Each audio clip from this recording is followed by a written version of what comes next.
Friends, ಎಲ್ಲರಿಗೂ ನಮಸ್ಕಾರ. ನಾನು ಮೋಹನ್ ಕುಮಾರ್. ನಿಮಗೆಲ್ಲರಿಗೂ ನಮ್ಮ ಸ್ಪರ್ಧಾ ಕರ್ನಾಟಕ ಯೂಟ್ಯೂಬ್ ಚಾನಲ್ಗೆ ಪ್ರೀತಿಯ ಸ್ವಾಗತ. ಡಿಯರ್ ಫ್ರೆಂಡ್ಸ್, ಲ್ಯಾಂಡ್ ಸರ್ವೇರ್ ಮತ್ತು ಬೀಟ್ ಫಾರೆಸ್ಟರ್ ಈ ಹುದ್ದೆಗಳಿಗೆ ಬಹಳ ವ್ಯವಸ್ಥಿತವಾದಂತಹ ಅಧ್ಯಯನ ಈಗಾಗಲೇ ಈ ಸ್ಪರ್ಧಾರ್ಥಿಗಳಲ್ಲಿ ನಡೀತಾ ಇದೆ. ಇದಕ್ಕೆ ಪೂರಕವಾಗಿ ನಮ್ಮ ಸ್ಪರ್ಧಾ ಕರ್ನಾಟಕ ಅಕಾಡೆಮಿಯಲ್ಲಿ ಆನ್ಲೈನ್ ಮತ್ತು ಆಫ್ಲೈನ್ ತರಗತಿಗಳನ್ನು ಸಹ ನಡೆಸಿಕೊಟ್ಟಿದ್ದೇವೆ. ಈಗ ಆನ್ಲೈನ್ ಮಾತ್ರ ನಮ್ಮಲ್ಲೀಗ ಚಾಲ್ತಿಯಲ್ಲಿದೆ.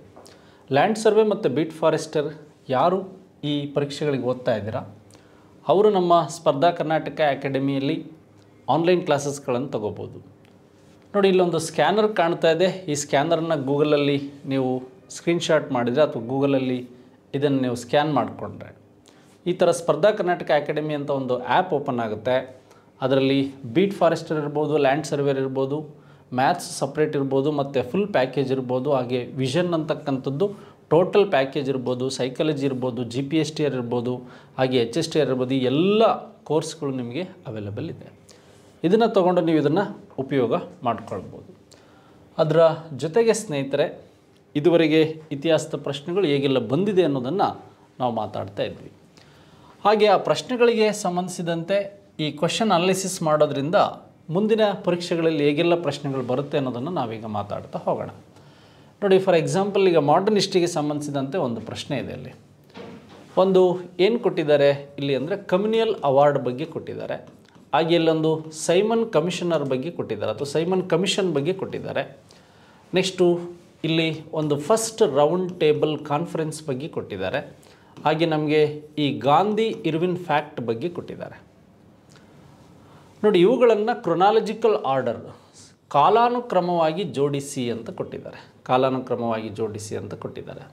ನಮಗೆ ಕಮ್ಯುನಿಯಲ್ ಅವಾರ್ಡ್ ಅಂತ ಏನಿದೆ, ಇದು ನಮಗೆ ಈ ರೌಂಡ್ ಟೇಬಲ್ ಕಾನ್ಫರೆನ್ಸಲ್ಲಿ, ಈ ಎರಡನೇ ರೌಂಡ್ ಟೇಬಲ್ ಕಾನ್ಫರೆನ್ಸಲ್ಲಿ ಅನೌನ್ಸ್ಮೆಂಟ್ ಆಗುತ್ತೆ.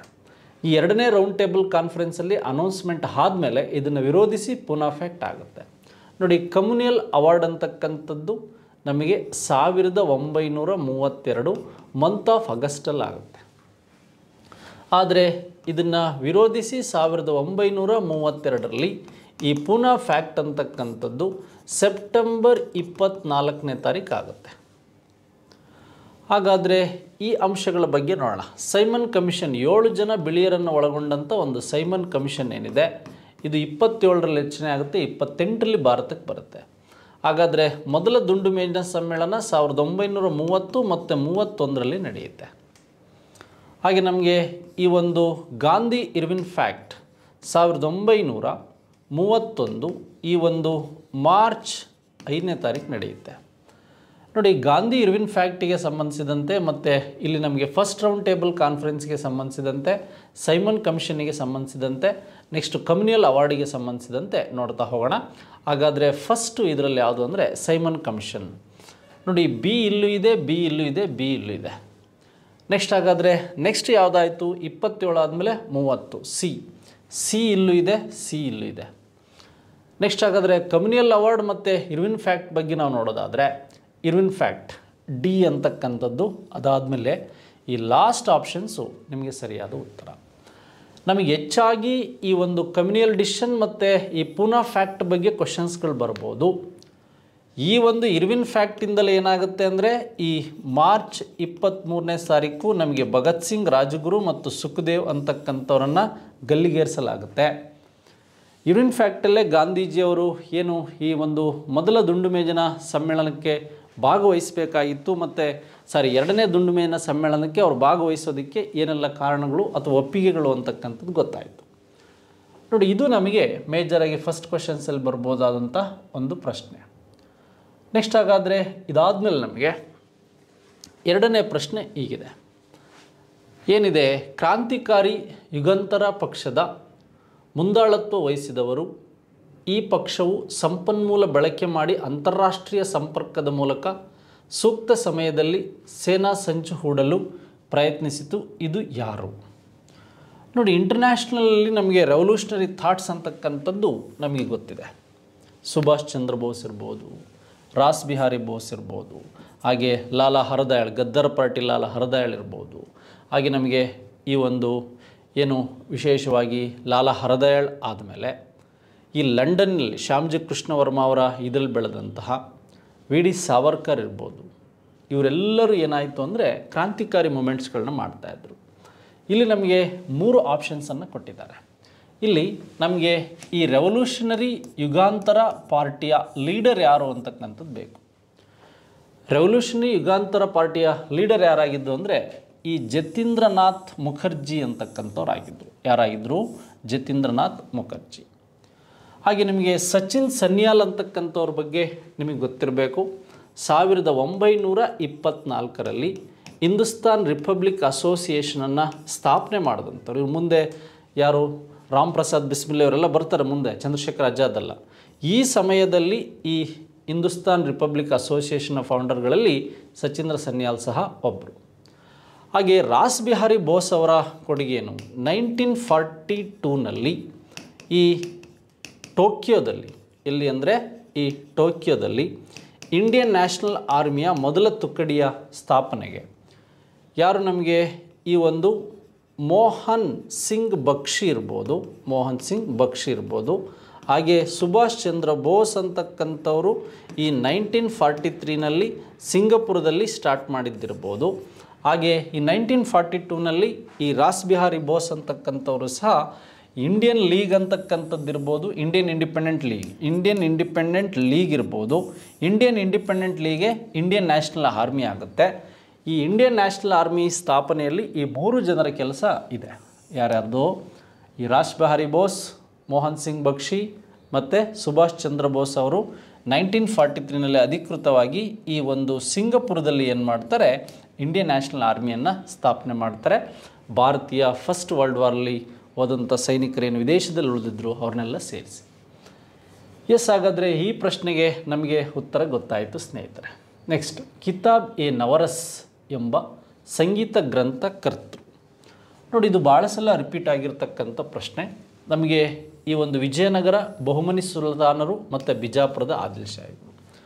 ಬಿಜಾಪುರದ ಆದಿಲ್ ಶಾಹಿಗಳಲ್ಲಿ ಈ ಒಂದು ಜಗದ್ಗುರು ಅಂತಕ್ಕಂಥ ಬಿರುದು ಪಡೆದವನು ಯಾರು ಅಂದರೆ 2ನೇ ಆದಿಲ್ ಶಾ. ಹಾಗೆ ಈ ಸಂಗೀತದ ಗ್ರಂಥವಾಗಿರ್ತಕ್ಕಂತಹ ಕಿತಾಬ್ ಎ ನವರಸ್ ಅಂತಕ್ಕಂಥದ್ದು ಯಾರು ಅಂದರೆ 2ನೇ ಆದಿಲ್ ಶಾ. ಹಾಗೆ ನಮಗೆ 1627ರಲ್ಲಿ ಈ ದಕ್ಷಿಣ ಭಾರತದ ತಾಜ್ ಮಹಲ್ ಅಂತ ಏನು ಕರಿತೀರಾ, ದಕ್ಷಿಣ ಭಾರತದ ತಾಜ್ ಮಹಲ್ ಅಂತ ಏನು ಕರಿತೀರಾ, ಈ ತಾಜ್ ಮಹಲ್ನ ಕಟ್ಟಿಸಿದಂಥವ್ನು ಯಾರು? ಈ ಒಂದು ಇಬ್ರಾಹಿಂ ರೋಜಾವನ್ನು ಕಟ್ಟಿಸಿದಂಥವ್ರು ಯಾರು ಅಂದರೆ ಇದೇ ಒಂದು ಇಬ್ರಾಹಿಂ ಆದಿಲ್ ಶಾ ಅಂತಕ್ಕಂಥವ್ನು. ಹಾಗಾದರೆ ಈ ಒಂದು ತಾಜ್ ಮಹಲ್ ಅಥವಾ ಇಬ್ರಾಹಿಂ ರೋಜಾವನ್ನು ದಕ್ಷಿಣದ ತಾಜ್ ಮಹಲ್ ಅಂತ ಕರೆದವ್ರು ಯಾರು ಅಂದರೆ ಡಾಕ್ಟರ್ ಖಜೀನ್ ಅಂತಕ್ಕಂಥವ್ರು ಏನು ಮಾಡ್ತಾರೆ, ಕರೀತಾರೆ. ಹಾಗಾದರೆ ಯೂಸಿಫ್ ಆದಿಲ್ ಶಾ ಅಂತಕ್ಕಂಥವನು ಈ ಬಿಜಾಪುರದ ಆದಿಲ್ ಶಾಹಿಗಳ ಸ್ಥಾಪಕ. ಮತ್ತು ಅದಕ್ಕೆ ಸಂಬಂಧಿಸಿದಂಥ ಕಾನ್ಸೆಪ್ಟ್ಗಳೇನು ಅಂತ ನಮಗೆ ಗೊತ್ತಿರಬೇಕು. ಇಲ್ಲಿ ನೋಡಿ, ಈ ಯೂಸಿಫ್ ಆದಿಲ್ ಶಾಗೆ ಸಂಬಂಧಿಸಿದಂಥ ಪ್ರಶ್ನೆಗಳು ನಮಗೆ 1510ರಲ್ಲಿ ಶ್ರೀಕೃಷ್ಣದೇವರಾಯ ಇವನಿಂದ ಏನು ಮಾಡ್ದ, ಇದನ್ನು ಗೆದ್ದು ಯೂಸಿಫ್ ಆದಿಲ್ ಶಾಹಿ ಗೋವಾವನ್ನು ರಾಜಧಾನಿಯಾಗಿ ಮಾಡಿ ಪೋರ್ಚುಗೀಸರಿಗೆ ಕೊಟ್ಟಿದ್ದು ಶ್ರೀಕೃಷ್ಣದೇವರಾಯ. ಇಸ್ಮಾಯಿಲ್ ಆದಿಲ್ ಶಾಹಿ ಬರ್ತಾನೆ. ಆದಿಲ್ ಶಾಹಿ ಫಸ್ಟ್ ಅಂತಕ್ಕಂಥವನೇನಿದ್ದಾನೆ, ಇವನ ಕಾಲದಲ್ಲೇ ಇವನ ಮಡದಿ ಚಾಂದ್ ಬೇಬಿ. ನೆಕ್ಸ್ಟು 1565ರಲ್ಲಿ ಈ ಒಂದು ತಾಳಿಕೋಟೆ ಕದನ ನಡೆದಿದ್ದು ಈ ಹಾಲಿ ಆದಿಲ್ ಶಾ ಫಸ್ಟನ ಕಾಲದಲ್ಲಿ. ಹಾಗಾದರೆ 3ನೇ ಪ್ರಶ್ನೆಗೆ ನಮಗೆ ಸರಿಯಾದ ಉತ್ತರ ಗೊತ್ತಾಯಿತು ಸ್ನೇಹಿತರೆ. ಇದರ ಬಗ್ಗೆ ನಿಮಗೆ ಮಾಹಿತಿ ಇರಲಿ. ಮತ್ತೊಂದು ಡಿಫ್ರೆಂಟ್ ಆದ ಪ್ರಶ್ನೆ ನಮಗೆ ಸ್ಟೇಟ್ಮೆಂಟ್ ವೈಸಲ್ಲಿ ಕೇಳುವಂಥ ಸಾಧ್ಯತೆ ಇದೆ. ಸ್ವದೇಶಿ ಚಳವಳಿ.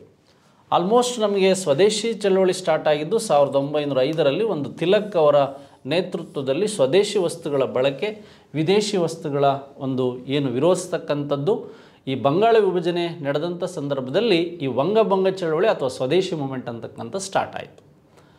ನೋಡಿ, ಅಂತ್ಯದಲ್ಲಿ ಬಹುತೇಕ ನಾಯಕರು ರಾಷ್ಟ್ರೀಯ ಒಂದು ದೃಶ್ಯದಿಂದ ಕಣ್ಮರೆಯಾದರು. ನೋಡಿ, 1905ರಲ್ಲಿ ಸ್ಟಾರ್ಟ್ ಆಗಿ ನಾವು 1920ರಲ್ಲಿ ಏನು ಮಾಡಿದ್ವಿ, ನಾನ್ ಕೋಆಪರೇಷನ್ ಮೂಮೆಂಟನ್ನು ಸ್ಟಾರ್ಟ್ ಮಾಡಿದ್ವಿ. ಈ ನಾನ್ ಕೋಆಪರೇಷನ್ ಮೂಮೆಂಟ್ ಸ್ಟಾರ್ಟ್ ಆದ ದಿವಸ ಸತ್ತಂತಹ ಒಬ್ಬ ರಾಷ್ಟ್ರೀಯ ನಾಯಕ ಯಾರು ಅಂದರೆ ಈ ಬಾಲಗಂಗಾಧರ ತಿಲಕ್. ಸ್ವರಾಜ್ಯ ನಿಧಿಯನ್ನು ಸ್ಥಾಪನೆ ಮಾಡ್ತಾರೆ. ಬಾಲಗಂಗಾಧರ ತಿಲಕ್ ಡೆತ್ ಆಗಿ ಹೋಗ್ತಾರೆ. ಹಾಗಾಗಿ ಇವರು ಮುಂದುವರ್ಸೋಕ್ಕಾಗಲಿಲ್ಲ. ಅರವಿಂದ ಘೋಷ್ ಅವರು ತಾತ್ಕಾಲಿಕವಾಗಿ ರಾಜಕೀಯ ನಿವೃತ್ತಿಯನ್ನು ಸಹ ಕೊಳ್ತಾರೆ.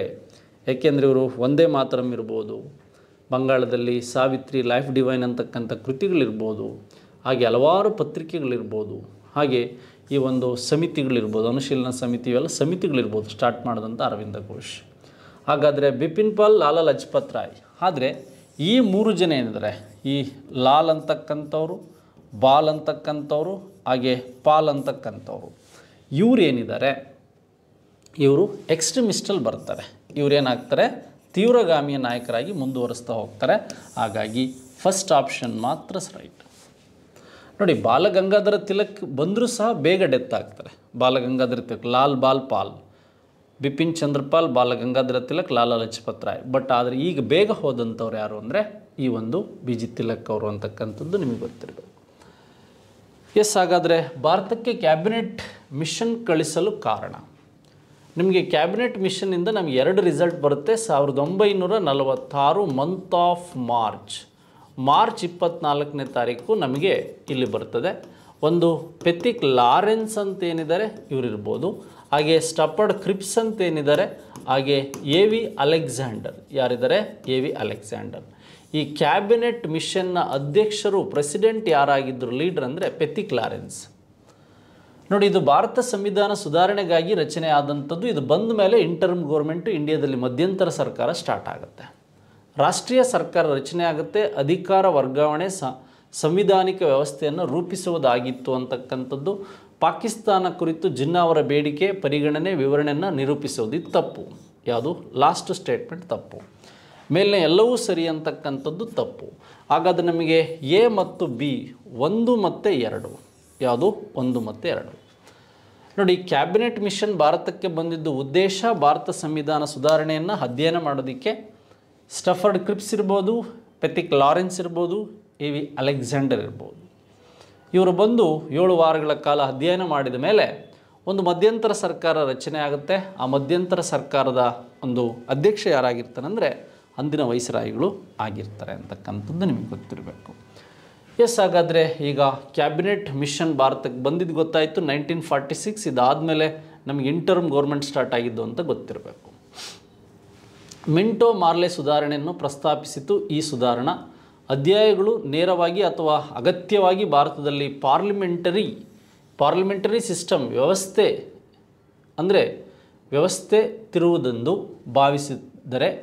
ವ್ಯವಸ್ಥೆ ತಿರುವುದೆಂದು ಭಾವಿಸಿದರೆ ನಾನೇನು ಮಾಡುವಂತಿಲ್ಲ ಎಂದು ಹೇಳಿದವರು ಯಾರು? ಈ ಪಾರ್ಲಿಮೆಂಟರಿ ವ್ಯವಸ್ಥೆ ತಿರುವುದೆಂದು ಭಾವಿಸಿದರೆ ನಾನೇನು ಮಾಡಲು ಹೇಳಿದಿರ್ತಕ್ಕಂಥವ್ರು ಯಾರು ಅಂತ. ಲೈಕ್ ಇಲ್ಲಿ ನಮಗೆ ಈ ಒಂದು ಮಿಂಟೋ ಮಾರ್ಲೆ ರಿಫಾರ್ಮ್ಸ್ ಗೊತ್ತಿರಬೇಕು. ಇದು ಉದ್ದೇಶ 1909ರಲ್ಲಿ ಆಯಿತು. ಇದು ಮತೀಯ ಆಧಾರದ ಮೇಲೆ, ಕಮ್ಯುನಿಯಲ್ ಮತೀಯ ಆಧಾರದ ಮೇಲೆ ಒಂದು ಪ್ರತ್ಯೇಕ ಮತಕ್ಷೇತ್ರಕ್ಕೆ, ಯಾವುದಕ್ಕೆ? ಪ್ರತ್ಯೇಕ ಮತಕ್ಷೇತ್ರಕ್ಕೆ ಅವಕಾಶ ನೀಡಿದಂಥದ್ದು ಯಾವುದು ಅಂದರೆ ಇದು ಅಂತ ಗೊತ್ತಿರಬೇಕು. ಹಾಗಾದರೆ ಇಲ್ಲಿ ಮಿಂಟೋ ಅಂತಕ್ಕಂಥವರು ಅಂದಿನ ವೈಸ್ರಾಯಿ ಆಗಿದ್ದರು. ಇವರು ಬ್ರಿಟಿಷ್ ಆಫೀಸರ್ ಆಗಿದ್ದರು ಮಾರ್ಲೆ. ಮಂಟೆಂಗೋ ಚೆಲ್ಮ್ಸ್ಫರ್ಡ್ ರಿಫಾರ್ಮ್ಸ್ ಬೇರೆ, ಅದು 1919. ಇದು ಮಿಂಟೋ ಮಾರ್ಲೆ ರಿಫಾರ್ಮ್ಸ್ ಅಂತ ಗೊತ್ತಿರಬೇಕು. ಹಾಗಾದರೆ ಕ್ರೇವ್ ಇದೆ, ಕರ್ಜನ್ ಇದೆ, ಮಿಂಟೋ ಇದೆ, ಮಾರ್ಲೆ ಇದೆ. ಬಟ್ ರೈಟ್ ಆನ್ಸರ್ ಯಾವುದು ಅಂದರೆ ಮಾರ್ಲೆ ಈ ಥರ ಡೆಫಿನೇಷನ್ಸನ್ನು ಕೊಟ್ಟಿದ್ದು. ಮಾರ್ಲೆ ಅವರು ಈ ರೀತಿಯಾದಂಥ ಒಂದು ಡೆಫಿನೇಷನ್ಸನ್ನು ನೀಡಿದ್ದು ಅಂತಕ್ಕಂಥದ್ದು ನಮಗೆ ಗೊತ್ತಿರಬೇಕು. ಎಸ್, ಹಾಗಾದರೆ ಈ ಕಾನ್ಸೆಪ್ಟ್ ಆದಮೇಲೆ ಇಲ್ಲಿ ಈ ಹೇಳಿಕೆಗಳನ್ನು ಕಂದಾಯ ಒಪ್ಪಂದಗಳು, ನೆಲಗಳು ಮತ್ತು ಬ್ರಿಟಿಷ್ ಅಡಿ ಅವು ಜಾರಿಗೆ ಬಂದ ಪ್ರದೇಶಗಳನ್ನು ತಿಳಿಸುತ್ತವೆ. ಇಲ್ಲಿ ನೋಡಿ, ನಮಗೆ ಒಂದು ಪರ್ಮನೆಂಟ್ ಸೆಟಲ್ಮೆಂಟ್ ಸಿಸ್ಟಮ್ ಬಗ್ಗೆ ಕೇಳಿದ್ದಾರೆ. ನೆಕ್ಸ್ಟು ಟೆಂಪ್ರವರಿ ಜಮೀನ್ದಾರಿ ಸಿಸ್ಟಮ್ ಬಗ್ಗೆ ಕೇಳಿದ್ದಾರೆ, ಟೆಂಪ್ರವರಿ ತಾತ್ಕಾಲಿಕ. ನೆಕ್ಸ್ಟು ರೈತವಾರಿ ಸಿಸ್ಟಮ್ ಬಗ್ಗೆ ಕೇಳಿದ್ದಾರೆ, ಹಾಗೆ ಮಹಲ್ವಾರಿ ಸಿಸ್ಟಮ್ ಬಗ್ಗೆ ಕೇಳಿದ್ದಾರೆ. ನೋಡಿ, ಆಲ್ಮೋಸ್ಟ್ ನಮಗೆ 1793ರಲ್ಲಿ ಬಂದಂಥದ್ದು ಈ ಪರ್ಮನೆಂಟ್ ಸೆಟಲ್ಮೆಂಟ್ ಸಿಸ್ಟಮ್ ಅಥವಾ ಶಾಶ್ವತ ಜಮೀನ್ದಾರಿ ಪದ್ಧತಿ ಅಂತಕ್ಕಂಥದ್ದು. ಇದನ್ನು ಯಾರು ಅಂದರೆ ಲಾರ್ಡ್ ಕಾರ್ನ್ವಾಲಿಸ್ ಅಂತಕ್ಕಂಥವ್ರು ಜಾರಿಗೆ ತಂದರು. ಹಾಗಾದರೆ ಇದು ಬಂಗಾಳ, ಬಿಹಾರ ಮತ್ತು ಒಡಿಸ್ಸಾದಲ್ಲಿ ಜಾರಿಗೆ ಬಂತು, ರೈಟ್ ಆಗಿದೆ. ತಾತ್ಕಾಲಿಕ ಜಮೀನ್ದಾರಿ ಪದ್ಧತಿಯನ್ನು ತಂದದ್ದು ಸಹ 1790ರಲ್ಲಿ ಇದೇ ಲಾರ್ಡ್ ಕಾರ್ನ್ವಾಲಿಸ್ ತರ್ತಾರೆ. ಟೆಂಪ್ರವರಿ ಜಮೀನ್ದಾರಿ ಸಿಸ್ಟಮ್ ಮಧ್ಯ ಭಾರತ ಮತ್ತು ಉತ್ತರ ಪ್ರದೇಶದ ಹೌದೇನಿದೆ ಈ ಭಾಗದಲ್ಲಿತ್ತು. ನೆಕ್ಸ್ಟ್ ಹಾಗಾದ್ರೆ ನಮಗೆ ಫಸ್ಟ್ ಇಲ್ಲಿ ವಿಶೇಷವಾಗಿ ರೈತವಾರಿ ಪದ್ಧತಿ ಸೌತ್ ಇಂಡಿಯಾದಲ್ಲಿತ್ತು. 1920ರಲ್ಲಿ ಇದನ್ನು ಯಾರು ಅಂದರೆ ಸರ್ ಥಾಮಸ್ ಮೊಂಡ್ರೋ ಅಂತಕ್ಕಂಥವ್ರು ಇದನ್ನು ದಕ್ಷಿಣ ಭಾರತದ ಈ ಮದ್ರಾಸ್ನ ಸೇಲಂ ಅಂತಕ್ಕಂಥ ಜಿಲ್ಲೆ ಏನಿದೆ ಅಲ್ಲಿ ತಂದರು. ಬಟ್ ಈ ರೈತವಾರಿ ಪದ್ಧತಿಗೆ ಫಸ್ಟು ನಮಗೆ ಬ್ಲೂ ಪ್ರಿಂಟನ್ನು ಹಾಕ್ಕೊಟ್ಟಂಥವ್ನು ಯಾರು ಅಂದರೆ ಈ ಒಂದು ಅಲೆಕ್ಸಾಂಡರ್ ರೀಡ್ ಅಂತಕ್ಕಂಥವನೇನಿದ್ದಾನೆ ಅವನು ಬ್ಲೂ ಪ್ರಿಂಟನ್ನು ಹಾಕ್ಕೊಟ್ಟ. ಹಾಗಾದರೆ ಈ ಮಹಲ್ವಾರಿ ಸಿಸ್ಟಮ್ 1822 ಮತ್ತು 1833ರಲ್ಲಿ ಇದನ್ನು ಫಸ್ಟು ಸಿದ್ಧಪಡಿಸ್ತವನು ಯಾರು ಅಂದರೆ ಈ ಒಂದು ಹಾಲ್ಟ್ ಮೆಕಾಂಜೆ ಏನಿದ್ದಾನೆ ಈ ಮಹಲ್ವಾರಿ ಪದ್ಧತಿಯನ್ನು ಒಂದು ಬ್ಲೂ ಪ್ರಿಂಟ್ ಹಾಕ್ಕೊಟ್ಟ. ಲಾರ್ಡ್ ವಿಲಿಯಂ ಬೆಂಟಿಕ್ ಏನು ಮಾಡ್ತಾರೆ ಇದನ್ನು ಜಾರಿಗೆ ತರ್ತಾರೆ ಈ ಪ್ರದೇಶಗಳಲ್ಲಿ, ಉತ್ತರ ಪ್ರದೇಶದ ಹೌದು ಪಂಜಾಬ್ ಮತ್ತು ದೆಹಲಿಗಳಲ್ಲಿ. ಹಾಗಾಗಿ ಈ 4 ಸ್ಟೇಟ್ಮೆಂಟ್ ಸಹ ಸರಿಯಾಗಿದೆ. ಏನಾಗಿದೆ? ಈ 4 ಸ್ಟೇಟ್ಮೆಂಟ್ ಸಹ ಸರಿಯಾಗಿದೆ. ಒಂದು ಪರ್ಮನೆಂಟ್ ಸೆಟಲ್ಮೆಂಟ್ ಸಿಸ್ಟಮ್ ಗೊತ್ತಾಯಿತು, ಟೆಂಪ್ರವರಿ ಜಮೀನ್ದಾರಿ ಸಿಸ್ಟಮ್ ಗೊತ್ತಾಯಿತು, ರೈತವಾರಿ ಸಿಸ್ಟಮ್ ಗೊತ್ತಾಯಿತು, ಮಹಲ್ವಾರಿ ಸಿಸ್ಟಮ್ ಗೊತ್ತಾಯಿತು. ಹಾಗಾದರೆ ರೈತವಾರಿ ಸಿಸ್ಟಮ್ನ ಒಂದು ಬ್ಲೂ ಪ್ರಿಂಟ್ ಹಾಕ್ತಂಥವನು ಯಾರು ಅಂದರೆ Alexander Reid. First Holt Mackenzie ಅಂತಕ್ಕಂಥವನು ಮಹಲ್ ಅಂದರೆ ಒಂದು ತಾಲೂಕು, ಆ ತಾಲೂಕಿನ ಒಟ್ಟು ಕಂದಾಯವನ್ನು ಒಟ್ಟುಗೂಡಿಸೋದು, ಇಲ್ಲಿ ಯಾವುದೇ ಮಧ್ಯವರ್ತಿಗಳಿಲ್ಲದೆ ನೇರವಾಗಿ ಹಣವನ್ನು ಕೊಡ್ತಕ್ಕಂಥದ್ದು ಯಾವುದು ಅಂದರೆ ಈ ರೈತವಾರಿ ಸಿಸ್ಟಮ್. ನೋಡಿ, ನಮಗೆ ಕಾಯಂ ಜಮೀನ್ದಾರಿ ಮತ್ತು ರೈತವಾರಿ, ಮಹಲ್ವಾರಿ ಮತ್ತು ತಾತ್ಕಾಲಿಕ ಜಮೀನ್ದಾರಿ ಅಂತಕ್ಕಂಥದ್ದು ಗೊತ್ತಾಯಿತು. ಈ ಅಂಶಗಳು ನಿಮಗೆ ಗೊತ್ತಿರಲಿ. ನೆಕ್ಸ್ಟು ಮುಂದಿನ ಪ್ರಶ್ನೆ ಏನಿದೆ ಅಂದರೆ ವಿಖ್ಯಾತ ಲೇಖಕರು ಮತ್ತು ಅವರ ಕೃತಿಗಳನ್ನು ಈ ಕೆಳಗೆ ನೀಡಲಾಗಿದೆ. ಕಾಳಿದಾಸ, ವರಹಮ್ಮೀರ, ಶೂದ್ರಕ ಮತ್ತು ವಿಶಾಖದತ್ತ. ನೋಡಿ, ಕಾಳಿದಾಸನ ಋತುಸಂಹಾರ ಮತ್ತು ಮೇಘದೂತ, ಮಾಳ್ವಿಕಾಗ್ನಿಮಿತ್ರ, ಅಭಿಜ್ಞಾನ ಶಾಕುಂತಲೆ, ವಿಕ್ರಮೋರ್ವಶ್ಯ. ಈ ಮಾಳ್ವಿಕಾಗ್ನಿಮಿತ್ರ ಅಂತಕ್ಕಂಥದ್ದು ಶುಂಗ ಸಂತತಿಯ ಪುಷ್ಯಮಿತ್ರ ಶುಂಗನ ಮಗ ಅಗ್ನಿಮಿತ್ರ ನಾಯಕತ್ವವನ್ನು ಹೊಂದಿದೆ. ಅಭಿಜ್ಞಾನ ಶಾಕುಂತಲೆ ನಾಟಕವನ್ನು ಏನು ಮಾಡ್ತಾನೆ, ಈ ಒಂದು ಏನು ರಾಯಲ್ ಏಷ್ಯಾಟಿಕ್ ಸೊಸೈಟಿಯ ಫೌಂಡರ್ ಆದಂಥ ಸರ್ ವಿಲಿಯಂ ಜೋನ್ಸ್ರವ್ರು ಏನು ಮಾಡ್ತಾರೆ, ಇಂಗ್ಲೀಷಿಗೆ ಟ್ರಾನ್ಸ್ಲೇಷನ್ ಮಾಡ್ತಾರೆ. ಅಭಿಜ್ಞಾನ ಶಾಕುಂತಲೆ ಇರ್ಬೋದು, ಮಾಳ್ವಿಕಾಗ್ನಿಮಿತ್ರ ಇರ್ಬೋದು, ವಿಕ್ರಮೋರ್ವಶ್ಯ 3 ಡ್ರಾಮಗಳು. ಈಗ ಋತುಸಂಹಾರ ಇರ್ಬೋದು, ಮೇಘದೂತ ಇರ್ಬೋದು, ಇವೆಲ್ಲ ಕೃತಿಗಳ ಬಗ್ಗೆ ನಿಮಗೆ ಮಾಹಿತಿ ಇರಬೇಕು. ಹಾಗಾದರೆ ಈ ಒಂದು ಆಪ್ಷನ್ ತಪ್ಪಾಗಿದೆ. ಹಾಗೆ ವರಹಮ್ಮೀರ ಪಂಚಸಿದ್ಧಾಂತ ಇದೊಂದು ಗಣಿತ ಮತ್ತು ಖಗೋಳಶಾಸ್ತ್ರದ ಬಗ್ಗೆ ವಿವರಣೆ ಮಾಡ್ತಕ್ಕಂತಹ ಒಂದು ಪುಸ್ತಕ ಅಂತ ಗೊತ್ತಿರಬೇಕು ನಿಮಗೆ. ವರಹಮ್ಮೀರನ ಒಂದು ಬೃಹತ್ ಸಂಹಿತೆ ಅಥವಾ ಸಂಹಿತೆ ಬಗ್ಗೆ ನೀವು ಓದಿರ್ತೀರ. ವರಹಮ್ಮೀರನ ಒಂದು ಬೃಹತ್ ಸಂಹಿತೆ ಕೃತಿ ಏನಿದೆ ಅದ್ರ ಮೇಲೆ ನೀವು ಹೆಚ್ಚು ವರ್ಕನ್ನು ಮಾಡಿರ್ತೀರ. ಆದರೆ ಅದರ ಆಚೆಗೆ ನಮಗೆ ಪ್ರಶ್ನೆಗಳನ್ನು ಹೇಗೆ ಕೇಳ್ಬೋದು, ಇದ್ರ ಬಗ್ಗೆ ನಿಮಗೆ ಗೊತ್ತಿರಬೇಕು ಅಂತಕ್ಕಂಥದ್ದು. ಹಾಗೆ ಈ ಒಂದು ಜಾತಕ ದರ್ಶನ ಬೃಹತ್ ಸಂಹಿತೆ ಜೊತೆಗೆ ಈ ಜಾತಕ ದರ್ಶನ ಅಂತಕ್ಕಂಥ ಕೃತಿನೂ ಸಹ ಇದೆ. ವರಹಮ್ಮೀರನ ಪಂಚಸಿದ್ಧಾಂತ ಗಣಿತ ಖಗೋಳದ ಬಗ್ಗೆ ಹೇಳುತ್ತೆ. ಹಾಗೆ ಬೃಹತ್ ಸಂಹಿತೆ, ಜಾತಕ ದರ್ಶನ ಸಹ ವರಹಮ್ಮೀರ. ಟೋಟಲಾಗಿ 4 ಜನ ಕವಿಗಳು ಯಾರ ಕಾಲದಲ್ಲಿದ್ದು ಅಂದರೆ ಈ ಗುಪ್ತರ ಕಾಲದಲ್ಲಿದ್ದರು. ಯಾರ ಕಾಲದಲ್ಲಿದ್ದರು? ಗುಪ್ತ ಡೈನೆಸ್ಟಿ ಕಾಲದಲ್ಲಿದ್ದರು. ಹಾಗಾದರೆ ಶೂದ್ರಕನ ಮೃಚ್ಛಕಟಿಕ, ಒಂದು ಮಣ್ಣಿನ ವಂಡಿ ಅಂತಕ್ಕಂಥದ್ದು ಏನು ಕರಿತೀವಿ, ಆ ಮೃಚ್ಛಕಟಿಕದ ಬಗ್ಗೆ. ಈ ವಿಶಾಖದತ್ತನ ಮುದ್ರ ರಾಕ್ಷಸ ಏನಿದೆ ಇದು ಮೌರ್ಯರ ಬಗ್ಗೆ ತಿಳಿಸುತ್ತೆ. ಆದರೆ ಇವನು ಗುಪ್ತರ ಕಾಲದಲ್ಲಿದ್ದ. ಚಂದ್ರಗುಪ್ತ ಮೌರ್ಯ ಹೇಗೆ ಧನನಂದನನ್ನು ಕೊಂದ ಅಂತಕ್ಕಂಥ ವಿಷಯಗಳನ್ನ ಹೇಳ್ತಕ್ಕಂಥದ್ದೇ ಈ ಮುದ್ರ ರಾಕ್ಷಸ. ಎಸ್, ಹಾಗಾದರೆ ನಮಗೆ ಒಂದು ಆಪ್ಷನ್ಸ್ ರೈಟ್ ಆಗಿದೆ. ವರಹಮ್ಮೀರನ ಪಂಚಸಿದ್ಧಾಂತ ಅಂತೇನಿದೆ ಇದು ಮಾತ್ರ ರೈಟ್ ಆಗಿದೆ. ಯಾವುದು? ಇದು ಮಾತ್ರ ರೈಟ್ ಆಗಿದೆ. ಎಸ್, ಹಾಗಾದರೆ ಈ ಕಾನ್ಸೆಪ್ಟ್ಗಳ ವೈಸು ನಾವೀಗ ಡಿಸ್ಕಷನ್ ಮಾಡಿದ್ವಿ. ಇವು ಡಿಸ್ಕಷನ್ ಆದಮೇಲೆ ಇದಕ್ಕೆ ಬೇಕಾದಂಥ ಮಾಹಿತಿಗಳನ್ನು ಸಹ ನಾವಿಲ್ಲಿ ಇಟ್ಕೊಳ್ತಾ ಹೋಗಿದ್ದೀವಿ. ಎಸ್, ಹಾಗಾದರೆ ಮುಂದಿನ ಪ್ರಶ್ನೆ ನೋಡೋಣ. ಸೂಫಿ ಕ್ರಮಗಳ ಭದ್ರಕೋಟೆಯನ್ನು ಈ ಕೆಳಗೆ ನೀಡಿದ ತಪ್ಪಾದ ಜೋಡಿಯನ್ನು ಹುಡುಕಿ ಅಂತ ಕೊಟ್ಟಿದ್ದಾರೆ. ನೋಡಿ ನಮಗೆ ಇಲ್ಲಿ ಚಿಸ್ತಿ ಅಂತಿದೆ, ಹಾಗೆ ಸುವರ್ಡ್ ಸಿಂಧ್ ಅಂತಿದೆ, ಫಿರ್ದೌಸಿ ಅಂತಕ್ಕಂಥದ್ದಿದೆ, ಔಲಿಯಾ ಅಂತಿದೆ. ಚಿಸ್ತಿ ಅಂದ ತಕ್ಷಣ ನಮಗೆ 2 ಅಂಶಗಳು ಬೇಕು. ಈಗ ನಮಗೆ ಒಂದು ನಿಜಾಮುದ್ದೀನ್ ಚಿಸ್ತಿ ಇರ್ಬೋದು, ಅದಕ್ಕೆ ಸಂಬಂಧಿಸಿದಂತಹ ಪ್ರಶ್ನೆ ನಮಗೆ 2 ವಿಧಾನದಲ್ಲಿ ಬರುತ್ತೆ. ಒಂದು ಮಯಾವುದ್ದೀನ್ ಚಿಸ್ತಿ ಅಂತ ಏನು ಬರ್ತಾನೆ, ಇಲ್ಲಿ ಒಂದು ಸಲೀಂ, ಈ ಒಂದು ಮಯಾವುದ್ದೀನ್ ಚಿಸ್ತಿ ಅಂತಕ್ಕಂಥವನೇನು ಬರ್ತಾನೆ, ಇವನು ದೆಹಲಿಯಲ್ಲಿದ್ದ, ಇದು ಸರಿ ಇದೆ. ಇವನು ಯಾರ ಸಮಕಾಲೀನ ಅಂದರೆ ಈ ಒಂದು ಐಬಕ್ಕನ ಸಮಕಾಲೀನ, ಕುತುಬುದ್ದೀನ್ ಐಬಕ್ಕನ ಸಮಕಾಲೀನ. ಹಾಗೆ ಇನ್ನೊಬ್ಬ ಏನು ಬರ್ತಾನೆ ಅಲ್ಲ, ಶೇಖ್ ನಿಜಾಮುದ್ದೀನ್ ಸಲೀಂ ಅಲ್ಲ, ಇದೇನಿದೆ ಇದು ಶೇಖ್ ಅಂತ. ಹಾಗೆ ಮತ್ತೆ ನಮಗೆ ಈ ಶೇಖ್ ಸಲೀಂ ಚಿಸ್ತಿ ಅಂತಕ್ಕಂಥವನೇನಿದ್ದಾನೆ, ಇವನು ಯಾರ ಕಾಲದವನು ಅಂದರೆ ಅಕ್ಬರ್ ಕಾಲದವನು. ಇಲ್ಲಿ ನೋಡಿ, ಈ ಶೇಖ್ ಅಂತಕ್ಕಂಥವನೇನಿದ್ದಾನೆ, ಶೇಖ್ ಮುಜಾವುದ್ದೀನ್ ಚಿಸ್ತಿ ಅಂತಕ್ಕಂಥವನು ಐಬಕ್ಕನ ಕಾಲದಲ್ಲಿದ್ದ, ಶೇಖ್ ಸಲೀಂ ಚಿಸ್ತಿ ಅಂತಕ್ಕಂಥವನು ಅಕ್ಬರ್ನ ಕಾಲದಲ್ಲಿದ್ದ. ಈ ಶೇಖ್ ಸಲೀಂ ಚಿಸ್ತಿಯ ಅನುಗ್ರಹದಿಂದಲೇ ಈ ಅಕ್ಬರ್ನಿಗೇನಾಯಿತು, ಜಹಾಂಗೀರ್ ಅಂತಕ್ಕಂಥವನು ಜನಿಸ್ತಾನೆ. ಹಾಗೆ ಜಹಾಂಗೀರ್ನ ಮೊದಲ ಹೆಸರು ಸಲೀಂ ಅಂತಕ್ಕಂಥದ್ದು ಗೊತ್ತಿರಬೇಕು. ಹಾಗಾಗಿ ಇದು ಸರಿಯಾಗಿದೆ. ಹಾಗೆ ಮಹಾರ್ವಾಡಿ ಸಿಂಧ್ ಸರಿಯಾಗಿದೆ. ಬಟ್ ತಪ್ಪಾಗಿರ್ತಕ್ಕಂಥದ್ದು ಯಾವುದು ಅಂದರೆ ಔಲಿಯಾ ಅಂತ. ನಿಜಾಮುದ್ದೀನ್ ಔಲಿಯಾ ಅಂತಕ್ಕಂಥವನೇನಿದ್ದಾನೆ ಇವನು ದೆಹಲಿಯಲ್ಲಿ ಇದ್ದಂಥವನು. ಫಿರ್ದೌಸಿ ಅಂತಕ್ಕಂಥವನು ಬಿಹಾರ್ ಇರ್ಬೋದು. ನಮಗೆ ಕೇಳಿದರೆ ಈ ಬಂದೆ ನವಾಜ್ ಅಂತಕ್ಕಂಥವನು ಈ ಚಿಸ್ತಿ ಅಥವಾ ಈ ಸೂಫೀಸ್ ಅಂತ ಎಲ್ಲಿರ್ತಾನಂದರೆ ಈ ಗುಲ್ಬರ್ಗದಲ್ಲಿ ಇರ್ತಾನೆ. ಎಲ್ಲಿ? ಕಲಬುರ್ಗಿ ಅಥವಾ ಗುಲ್ಬರ್ಗದಲ್ಲಿ. ಇವನಿಗೆ ಏನಂತ ಕರಿತೀವಿ, ಬಂದೆ ನವಾಜನಿಗೆ ಏನು ಕರಿತೀವಿ, ದಕ್ಷಿಣ ಭಾರತದ ಒಂದು ಉರ್ದು ಸಾಹಿತ್ಯದ ಪಿತಾಮಹ ಅಂತ ಕರಿತೀವಿ. ದಕ್ಷಿಣ ಭಾರತದ ಉರ್ದು ಸಾಹಿತ್ಯದ ಪಿತಾಮಹ ಅಂತ ಕರಿತೀವಿ. ಇಲ್ಲಿ ಶೇಖ್ ಮಯಾವುದ್ದೀನ್ ಚಿಸ್ತಿ ಇರ್ಬೋದು, ಶೇಖ್ ಸಲೀಂ ಚಿಸ್ತಿ ಇರ್ಬೋದು, ಹಾಗೆ ಅಂದರೆ ನಿಜಾಮುದ್ದೀನ್ ಔಲಿಯಾ ಇರ್ಬೋದು. ಇವ್ರುಗಳ ಬಗ್ಗೆ ಬರಬೇಕು.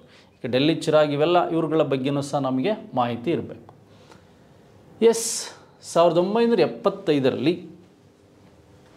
ಇದು 1875ರಲ್ಲಿ ಮೊಹಮ್ಮದನ ಆಂಗ್ಲೋ ಓರಿಯೆಂಟಲ್ ಕಾಲೇಜು ಸ್ಥಾಪನೆಯಾದದ್ದು ಇಲ್ಲಿ ಅಂತ ಕೊಟ್ಟಿದ್ದಾನೆ. ಕಲ್ಕತ್ತಾ ಇದೆ, ಹಾಲಿಗರ್ ಇದೆ, ದೆಹಲಿ ಇದೆ ಮತ್ತಿದೆ. ನೋಡಿ, ಬ್ರಿಟಿಷ್ ಅಥವಾ ಭಾರತದಲ್ಲಿ 1875ರಲ್ಲಿ 1875ರಲ್ಲಿ ಒಂದು ಆಲಿಗರ್ ಮೂಮೆಂಟ್ ಅಂತ ಸ್ಟಾರ್ಟ್ ಆಯಿತು. ಆಲಿಗರ್ ಮೂಮೆಂಟ್ ಎಲ್ಲಿದೆ? ಉತ್ತರ ಪ್ರದೇಶದಲ್ಲಿದೆ. ಈ ಆಲಿಗರ್ ಮೂಮೆಂಟ್ ಅಂತಕ್ಕಂಥದ್ದು ಸ್ಥಾಪನೆ ಅಥವಾ ಆರಂಭಗೊಳಿಸ್ತಾರೆ ಯಾರು ಅಂದರೆ ಸರ್ ಸೈಯದ್ ಅಹಮದ್ ಖಾನ್ ಅಂತಕ್ಕಂಥವ್ರು. ಈ ಸರ್ ಸೈಯದ್ ಅಹಮದ್ ಖಾನ್ ಅವರು ಈ ಆಲಿಗರ್ ಮೂಮೆಂಟನ್ನು ಸ್ಟಾರ್ಟ್ ಮಾಡಿದರು. ಡಿಯರ್ ಫ್ರೆಂಡ್ಸ್, ಭಾರತದಲ್ಲಿ ಈ ಒಂದು ಮುಸ್ಲಿಂ ಜಾಗೃತಿಗಾಗಿ ಆರಂಭಗೊಂಡಂತಹ ಒಂದು ಮೊದಲ ಚಳುವಳಿ ಈ ಆಲಿಗರ್ ಮೂಮೆಂಟ್, ಸರ್ ಸೈಯದ್ ಅಹಮದ್ ಅವರು. ಹಾಗಾದರೆ ಈ ಆಲಿಗರ್ ಮೂಮೆಂಟ್ ಅಂತಕ್ಕಂಥದ್ದು ಈ ಒಂದು ಆಂಗ್ಲೋ ಓರಿಯೆಂಟಲ್ ಕಾಲೇಜನ್ನು ಸ್ಟಾರ್ಟ್ ಮಾಡ್ತು. ಎಲ್ಲಿ ಅಂದರೆ ಉತ್ತರ ಪ್ರದೇಶದ ಒಂದು ಆಲಿಗರ್ನಲ್ಲಿ. ಈ ಆಲಿಗರ್ ಏನಾಯಿತು, 1920ರಲ್ಲಿ ಇದು ಆಲಿಗರ್ ವಿ ಅಂತ ಹೆಸರಿಟ್ಕೊಳ್ತು. ಈಗ ಪ್ರೆಸೆಂಟ್ ಇಂಡಿಯಾದಲ್ಲಿರ್ತಕ್ಕಂಥ ಒಂದು ಲಾರ್ಜೆಸ್ಟ್ ಉರ್ದು ಯೂನಿವರ್ಸಿಟಿ ಯಾವುದು ಅಂದರೆ ಈ ಆಲಿಗರ್ ಯೂನಿವರ್ಸಿಟಿ. ಈ ಪರ್ದಾ ಪದ್ಧತಿಯನ್ನು ವಿರೋಧಿಸಿದವರು ಹಾಗೆ ಸರ್ ಸೈಯದ್ ಅಹಮದ್ ಅವರನ್ನು ನಾವು grand old man of Islamic ಅಂತ ಕರಿತೀವಿ. ಏನಂತ ಕರಿತೀವಿ? Grand old man of Islamic. ಇಸ್ಲಾಂನ ಒಬ್ಬ ವೃದ್ಧ ಮನುಷ್ಯ ಯಾರು ಅಂದರೆ ಸರ್ ಸೈಯದ್ ಅಹಮದ್ ಖಾನ್. ಹಾಗಾದರೆ ಇದ್ರ ಬಗ್ಗೆ ನಮಗೆ ಮಾಹಿತಿ ಗೊತ್ತಾಯಿತು. ಈ ಕಾನ್ಸೆಪ್ಟ್ ಗೊತ್ತಿರಬೇಕು. ನೆಕ್ಸ್ಟ್ ಹಾಗಾದರೆ ರಾಬರ್ಟ್ ಕ್ಲೈವ್ ಹೊಸದಾಗಿ ಸ್ವಾಧೀನಪಡಿಸಿಕೊಂಡ ಬಂಗಾಳದ ಪ್ರಾಂತ್ಯಗಳ ಸಾಮಾನ್ಯ ಸಮೀಕ್ಷೆಯನ್ನು ವಹಿಸಿದಂಥವ್ರು ಯಾರು ಅಂತ ನೋಡಿ. ಸಾಮಾನ್ಯ ಸಮೀಕ್ಷೆಗಳನ್ನು ವಹಿಸಿಕೊಂಡಂಥವ್ರು ಯಾರು ಅಂತ ನೋಡಿ. ರಾಬರ್ಟ್ ಕ್ಲೈವ್ ಅಂದರೆ ನಿಮಗೆ 1757ರಲ್ಲಿ ನಡೆದಂಥ ಪ್ಲಾಸಿ ಕದನ ಇರ್ಬೋದು, 1764ರಲ್ಲಿ ನಡೆದಂಥ ಬಕ್ಸರ್ ಕದನಗಳು ನೆನಪಿಗೆ ಬರುತ್ತೆ ನೋಡಿ. ನಮಗಿಲ್ಲಿ ಜೇಮ್ಸ್ ರೆನ್ನಲ್ ಇದೆ, ಆಲ್ಟ್ ಮೆಕಾಂಜೆ ಇದೆ, ಹಾಗೆ ಅಲೆಕ್ಸಾಂಡರ್ ಕನ್ನಿಂಗ್ ಹ್ಯಾಮ್ ಇದೆ, ವಿಲಿಯಂ ಲಂಬಾಟ್ ಅಂತಕ್ಕಂಥವನಿದೆ. ಈಗ ಲಬಾಟನ್ ಅಂತಕ್ಕಂಥವನಿದ್ದಾನೆ. ಜೇಮ್ಸ್ ಅರೆನ್ನಲ್ ಅಂತಕ್ಕಂಥವನು ಮುಖ್ಯವಾಗಿ ಅಲೆಕ್ಸಾಂಡರ್ಗೆ ಸ್ವಾಧೀನ ಸಂಬಂಧಿಸಿದಂತೆ ಈತನನ್ನು ಫಾದರ್ ಆಫ್ ಇಂಡಿಯನ್ ಸರ್ವೆ ಅಂತ ಕರಿತೀವಿ. ಭಾರತದ ಸಮೀಕ್ಷೆಗಳ ಪಿತಾಮಹ ಯಾರು ಅಂದರೆ ಜೇಮ್ಸ್. ನೋಡಿ, ಪ್ರಾಂತ್ಯಗಳನ್ನು ಸಮೀಕ್ಷೆ ಮಾಡೋದು 1763ರಲ್ಲಿ ಇಂಡಿಯಾದಲ್ಲಿ ಸ್ಟಾರ್ಟ್ ಮಾಡಿದ್ದೆ ಈ ಜೇಮ್ಸ್ ರೆನೆಲ್ ಅಂತ. ಯಾರು? ಜೇಮ್ಸ್ ರೆನೆಲ್. ನಿಮಗೆ ಆಲ್ಟ್ ಮೆಕಾಂಜೆ ಬಗ್ಗೆ ಹೇಳಿದೆ 1822ರಲ್ಲಿ ಒಂದು ಏನು ವಿಶೇಷವಾಗಿ ಮಹಲ್ವಾರಿ ಸಿಸ್ಟಮ್ ಬಗ್ಗೆ ಒಂದು ವರ್ಕ್ ಮಾಡಿದಂಥವನು. ಈಗ ಅಲೆಕ್ಸಾಂಡರ್ ಕನ್ನಿಂಗ್ ಹ್ಯಾಮ್ ಇದ್ದಾನೆ 1861ರಲ್ಲಿ ಇಂಡಿಯನ್ ಆರ್ಕಿಯಾಲಜಿ ಸರ್ವೆಯನ್ನು ಸ್ಥಾಪನೆ ಮಾಡಿದ. ಹಾಗಾಗಿ ಈತನನ್ನು ಭಾರತದ ಒಂದು ಪುರಾತತ್ವ ಇಲಾಖೆಯ ಪಿತಾಮಹ ಅಂತ ಕರಿತೀವಿ. ಹಾಗಾದರೆ ಈ ಪ್ರಶ್ನೆಗೆ ರೈಟ್ ಆನ್ಸರ್ ಯಾವುದು ಅಂತ ನಮಗೆ ಗೊತ್ತಾಯಿತು. ಈಗ ಫೋರ್ತ್ ಒಂದು ರೈಟ್ ಆನ್ಸರ್ ಅಂತ ಯಾವುದು ಅಂತಕ್ಕಂಥದ್ದು ಗೊತ್ತಾಯಿತು. ಈಗ ನಮಗೆ ಈ ವಿಲಿಯಂ ಲಬಾಲ್ಟನ್ ಅಂತಕ್ಕಂಥವನು ಈ ಒಂದು ಜನರಲ್ ಒಂದು ಜಾಮಿಟ್ರಿ ಅರ್ಥಮೆಟಿಕ್ಕಿಗೆ ಸಂಬಂಧಿಸಿದಂತೆ ಇರ್ಬೋದು, ಅಥವಾ ಈ ಜನರಲ್ ಟಿಗ್ನೋಮೆಟ್ರಿ ಸರ್ವೆ ಅಂತ ಕರಿತೀವಿ. ಜನರಲ್ ಟಿಗ್ನೋಮೆಟ್ರಿ ಸರ್ವೆ ಅಂತ ಒಂದು ತ್ರಿಕೋನ ಸಮೀಕ್ಷೆಯನ್ನು ಸ್ಟಾರ್ಟ್ ಮಾಡಿದಂಥವನು ಯಾರು ಅಂದರೆ ಈ ವಿಲಿಯಂ ಲಬಾಲ್ಟನ್ ಅಂತಕ್ಕಂಥವನು. ಲಬಾಲ್ಟನ್ ಅಂದರೆ ನಿಮಗೆ ಜನರಲ್ ಟಿಗ್ನೋಮೆಟ್ರಿ ಸರ್ವೆ ಅಂತ ಗೊತ್ತಿರಬೇಕು. ಅಲೆಕ್ಸಾಂಡರ್ ಕನ್ನಿಂಗ್ಹ್ಯಾಮ್ ಅಂದರೆ ಇಂಡಿಯನ್ ಫಸ್ಟ್ ಈ ಒಂದು archaeology department father of Indian ಪುರಾತತ್ವ ಇಲಾಖೆಗೆ ಸಂಬಂಧಿಸಿದಂತೆ ಆರ್ಕಿಯಾಲಜಿ ಗೊತ್ತಿರಬೇಕು. ಆಲ್ಟ್ ಮೆಕಾಂಜೆ ಮಹಲ್ವಾರಿ ಸಿಸ್ಟಮ್ ಬಗ್ಗೆ, James Rennell father of Indian survey ಅಂತ ಗೊತ್ತಿರಬೇಕು. 73ನಲ್ಲಿ ಬಂಗಾಳ ಪ್ರಾಂತ್ಯಗಳಲ್ಲೆಲ್ಲ ಸರ್ವೆ ಸ್ಟಾರ್ಟ್ ಮಾಡ್ದ. ಈ ಉದ್ದೇಶವೂ ಸಹ ಬಕ್ಸರ್ಗೆ ಕಾರಣ ಆಯಿತು ಅಂತ ಕೆಲವು ಕಡೆ ನಾವು ನೋಡ್ತಾ ಹೋಗ್ಬೋದು. ಎಸ್, ಹಾಗಾದರೆ ಈ ಪ್ರಶ್ನೆಗೆ ಸರಿಯಾದ ಉತ್ತರ ನಮಗೆ ಗೊತ್ತಾಯಿತು ಸ್ನೇಹಿತರೆ. ನೆಕ್ಸ್ಟ್ ಹಾಗಾದರೆ ಇದಾದಮೇಲೆ ನಮಗೆ ಮತ್ತೆ ಯಾವ ಪ್ರಶ್ನೆ ಬರುತ್ತೆ ಅಂದರೆ ದುರ್ಗೇಶ ನಂದಿನಿ ಲೇಖಕರು ಯಾರು ಅಂತ. ಇದು ತುಂಬ ಸಲ ಎಕ್ಸಾಮಲ್ಲಿ ಬಂದಿದೆ. ನಿಮಗೆ ಬಂಕಿಮಚಂದ್ರ ಚಟರ್ಜಿ ಅವರು. ಬಂಕಿಮಚಂದ್ರ ಚಟರ್ಜಿಯವರ ಒಂದು ಆನಂದ ಮಠ ಅಂತ ಏನಿದೆ ಇದ್ರ ಬಗ್ಗೆನೂ ಪ್ರಶ್ನೆಗಳು ಬರ್ಬೋದು. ಹಾಗೆ ಇವರ ಮತ್ತೊಂದು ಕೃತಿ ಯಾವುದು ಅಂದರೆ ಈ ದುರ್ಗೇಶ ನಂದಿನಿ ಅಂತಕ್ಕಂಥದ್ದು ನಿಮಗೆ ಗೊತ್ತಿರಬೇಕಾದಂತಹ ಒಂದು ಮುಖ್ಯವಾದಂಥ ಕೃತಿಯಾಗಿದೆ. ಹಾಗೆ ಇದರ ಜೊತೆಗೆ ನಮಗೆ ಕಪಾಲ ಕುಂಡಲ ಅಂತಕ್ಕಂಥದ್ದು ಯಾವುದು, ಈ ಒಂದು ಕಪಾಲ ಕುಂಡಲ ಅಂತಕ್ಕಂಥದ್ದೇನಿದೆ ಇದು ಅಂತಕ್ಕಂಥದ್ದು. ಹಾಗೆ ದೇವಿ ಚೌಧರಿ ಅಂತಕ್ಕಂಥದ್ದೇನಿದೆ ಇವು. ಈ 4 ಕೃತಿಗಳ ಬಗ್ಗೆ ನಿಮಗೆ ಮಾಹಿತಿ ಇರಬೇಕು. ಆನಂದ ಮಠ ಇರ್ಬೋದು, ದುರ್ಗೇಶ ನಂದಿನಿ ಇರ್ಬೋದು, ಕಪಾಲ ಕುಂಡಲ ಇರ್ಬೋದು, ದೇವಿ ಚೌಧರಿ ಇರ್ಬೋದು. ಇವು ಯಾರ ಪುಸ್ತಕಗಳು ಅಂದರೆ ಈ ಒಂದು ಬಂಕಿಮಚಂದ್ರ ಚಟರ್ಜಿ ಅವರ ಪುಸ್ತಕ ಅಂತಕ್ಕಂಥದ್ದು. ಎಸ್, ಹಾಗಾದರೆ ನಮಗೆ ಅರವಿಂದ ಘೋಷ್ ಅವ್ರದ್ದು ಗೊತ್ತಿದೆ, ಸಾವಿತ್ರಿ ಮತ್ತು ಲೈಫ್ ಡಿವೈನ್ ಅಂತಕ್ಕಂಥದ್ದು. ರವೀಂದ್ರನಾಥ್ ಟ್ಯಾಗೋರ್ ಅವರು ಗರ್ಭರೆ ಮತ್ತು ಅದಕ್ಕೆ ಸಂಬಂಧಿಸಿದಂತೆ ಜನಗಣ ಮನವನ್ನು ಬರೆದವ್ರದ್ದು ಇದು ಗೊತ್ತಿರಬೇಕು. ಈ ಪೈಕಿ ಯಾವ ಕಾಂಗ್ರೆಸ್ಸಿಗರು ವಿಭಜನೆಯನ್ನು ಅನಿವಾರ್ಯ ಅಗತ್ಯ ಎಂದು ಪರಿಗಣಿಸಿ ದೀರ್ಘಾವಧಿಯಲ್ಲಿ ಅದನ್ನು ಅಂತರಂಗದಲ್ಲಿ ಒಪ್ಪಿದವರು? ನೋಡಿ, ಈ ಪೈಕಿ ಯಾವ ಕಾಂಗ್ರೆಸ್ಸಿಗರು ವಿಭಜನೆಯು ಅನಿವಾರ್ಯ ಅಗತ್ಯ ಎಂದು ಪರಿಗಣಿಸಿ ದೀರ್ಘಾವಧಿಯಲ್ಲಿ ಅದನ್ನು ಅಂತರಂಗದಲ್ಲಿ ಒಪ್ಪಿದವರು ಯಾರು ಅಂದರೆ ಇವರೇ ಈ ಒಂದು ಮೊಹಮ್ಮದ್ ಅಲಿ ಜಿನ್ನಾ. ನೋಡಿ, ನಮಗೆ ಮಹಾತ್ಮ ಗಾಂಧಿ ಇರ್ಬೋದು, ಸರ್ದಾರ್ ವಲ್ಲಭಾಯ್ ಪಟೇಲ್ ಇರ್ಬೋದು, ಮತ್ತು ಜವಾಹರ್ಲಾಲ್ ನೆಹರು ಇರ್ಬೋದು. ಇವ್ರಿಗೆ ಸಂಬಂಧಿಸಿದಂತೆ ಇವರು ಈ ಕಾಂಗ್ರೆಸ್ ವಿಭಜನೆಯ ಅನಿವಾರ್ಯ ಅಗತ್ಯ ಎಂದು ಪರಿಗಣಿಸಿ, ದೇಶ ಅಲ್ಲ ನಾನು ಹೇಳ್ತಾ ಇರೋದು, ಕಾಂಗ್ರೆಸ್ ಕಾಂಗ್ರೆಸ್ಸಿಗರು ದೇಶ ವಿಭಜನೆ ಅನಿವಾರ್ಯ ಅಗತ್ಯ ಎಂದು ಪರಿಗಣಿಸಿ ದೀರ್ಘಾವಧಿಯಲ್ಲಿ ಅದನ್ನು ಅಂತರಂಗದಲ್ಲಿ ಒಪ್ಪಿದವರು ಯಾರು ಅಂದರೆ ಈ ಮೊಹಮ್ಮದ್ ಅಲಿ ಜಿನ್ನಾ ನಮಗೆ ಬೇಕೇ ಬೇಕು. ಇಲ್ಲಾಂದರೆ ಕಷ್ಟಕರ ಆಗುತ್ತೆ ಒಂದೇ ದೇಶದಲ್ಲಿದ್ದರೆ ಅಂತಕ್ಕಂಥ ಕಾನ್ಸೆಪ್ಟು ಅವ್ರದ್ದೇ ಅವರಿಂದಲೇ ಅದು ಸ್ಟಾರ್ಟ್ ಆಯಿತು ಅಂತಕ್ಕಂಥದ್ದು. ಎಸ್, ನೋಡಿ, ನಾವು ಸುಮಾರು ವಿಷಯಗಳನ್ನು ಮಾತಾಡ್ತಾ ಹೋದ್ವಿ. ಈ ವಿಷಯಗಳಿಗೆ ಸಂಬಂಧಿಸಿದಂತೆ ನಾವು ಡಿಸ್ಕಷನ್ ಮಾಡಿದ್ವಿ. ಮುಂದಿನ ವಿಡಿಯೋದಲ್ಲಿ ಮತ್ತೆ ಬರೋಣ. ಲ್ಯಾಂಡ್ ಸರ್ವೆ ಮತ್ತು ಬೀಟ್ ಫಾರೆಸ್ಟರ್ ಇತರೆ ಮತ್ತು ಎಲ್ಲ ಗ್ರೂಪ್ ಸಿ ಹುದ್ದೆಗಳಿಗೆ ಹಾಗೆ KPSC ಪರೀಕ್ಷೆಗಳಿಗೆ ಉಪಯುಕ್ತವಾಗತಕ್ಕಂಥ ಪ್ರಶ್ನೆಗಳನ್ನು ನಾನು ನಿಮ್ಮ ಜೊತೆ ಡಿಸ್ಕಷನ್ ಮಾಡಿದ್ದೀನಿ. ಇಷ್ಟ ಆಗಿದ್ದರೆ ಇತರರಿಗೆ ಪರಿಚಯಿಸಿ ಅಂತ ಹೇಳ್ತಾ ವಿಡಿಯೋ ಮುಗಿಸ್ತಾ ಇದ್ದೀನಿ. Thank you very much.